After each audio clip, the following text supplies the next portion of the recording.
Hello, get ready for the exciting theories of Sanctuary, A Witch's Tale Episode 3, recap and biggest breakdown. Sanctuary, A Witch's Tale, a British fantasy mystery thriller set in a world where witchcraft is a registered occupation, premiered its first 2 episodes last week. Witches have called Sanctuary their safe haven for years, but things are about to get nasty after a young lad falls to his death at a party in an abandoned warehouse. The first 2 episodes reveal that Sarah is the only registered witch in Sanctuary, and her daughter Harper is not like her mother. However, with the news of Dan the Hunk's death, everyone has blamed Harper. A boy named Jacob, who was clearly in love with Dan, claims he has evidence that Harper used witchcraft against him. Could Harper have killed Dan? What was Dan actually like? Let's find out in Sanctuary, A Witch's Tale, Episode 3. What happens in Episode 3? While Sarah tries to figure out how to protect her daughter from her best friend Abby's defamation, Harper is going through something far worse herself. Harper is distraught after the obscene party footage is leaked online. Meanwhile, Abby has threatened Harper with arrest if Sarah does not bring Dan back to life. She is effectively blackmailing her as a result of Jacob's statements. Sarah's office, on the other hand, has been vandalized with a satanic pentagram, and Abby has gone public with her plans to confront Sarah. When the magic investigator arrives at Sanctuary,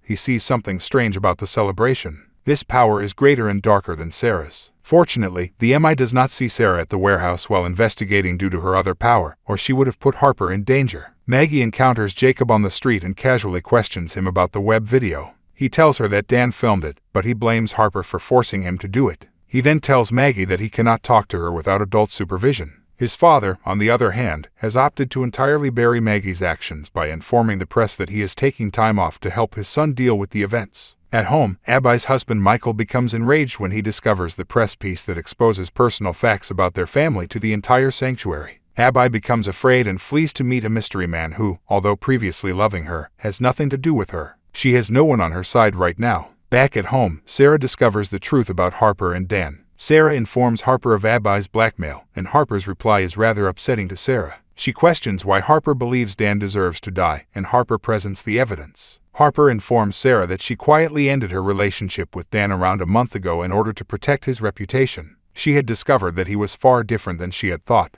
Dan had reportedly moved on with B, but it was only a one-time occurrence. Dan attempted to speak with Harper at a later gathering and even apologized for mistreating her. But this was merely to entice her into his filthy schemes. Dan then drugged Harper, sexually abused her, and recorded the incident. The film, which is now available online, contains music that drowns out Harper's complaints. Sarah feels terrible for her daughter and wishes she could be there for her, but her daughter's safety comes first right now. Sarah believes it is best if they don't tell the press the truth since it will only make Abby fight them more. Harper, of course, does not care what her mother says because she is clearly shattered and hurt. She also believes that her mother does not believe her, which exacerbates the situation. On the other hand, the MI certifies that Harper was not practicing witchcraft in the video Jake supplied as concrete evidence, proving Sarah correct. The MI's remarks almost make it appear that witchcraft in this world is analogous to the queer subculture in our world. They discuss engaging with law enforcement to give the witches a fair opportunity. They also do not work for the mood because they are essentially ineffective in such matters. What does Abby decide at the end?